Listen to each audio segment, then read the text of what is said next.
Ipararamdam ko sa kanya kung gaano kasakit ang ginawa niya sa akin. Ngayong Lunes na, January 20. Bakit ka na naman nandito? Katulad ka talaga ng tatay mo. Ano gusto mo, ha? Matulad ako sa lahi mo? Lahi ang patapon ng buhay? Sinuntikan! Tanungin mo sa sarili kung bakit ka pastos-pastos! Tapos na ang paghihintay. Si Primo.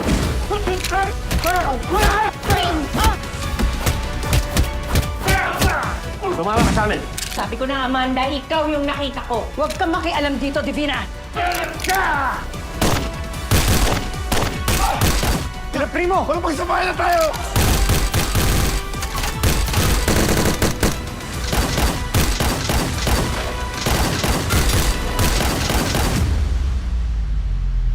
Isang yugto ang di Tapos na ang pagtitiis. Tara sa tatay. Gol, ano pinaplano mo? Alam mo ang ginagawang pagmamaltrato sa akin ni tatay mula nung bata ako. Bakit pinagsinungaling sa akin? Umasa ako. Magbabago ang pagtingin sa'yo ni Rigor. Papatayin ko siya! Huwag kang mo! Masasaktan ng nanay mo! Ako ba na mo?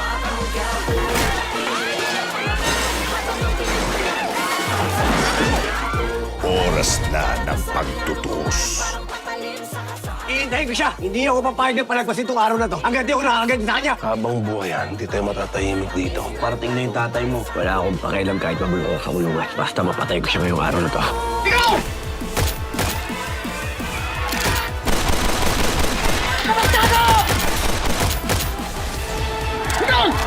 Tumuto ka na sa gabi ng paghiganti. Kaya pala mula nung bata ako, hindi ako nakaranas ng pagmamahal sa'yo dahil hindi mo pala ako tunay na anak! Ngayon, alam mo na, sa pamamagitan ng kabaho ko, kita papatayin! Tapusin na natin ito!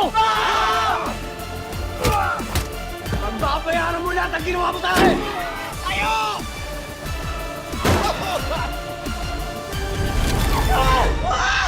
At ang pinakaabangang revelasyon, mangyayari na. Tatay mo pa rin siya! Sinong tatay ko? Sinong tatay ko? Tilang na, sa pagmultinig ko. Wala ko patawaran ang ginawa mo sa akin! FPJ's Batang Quiapo.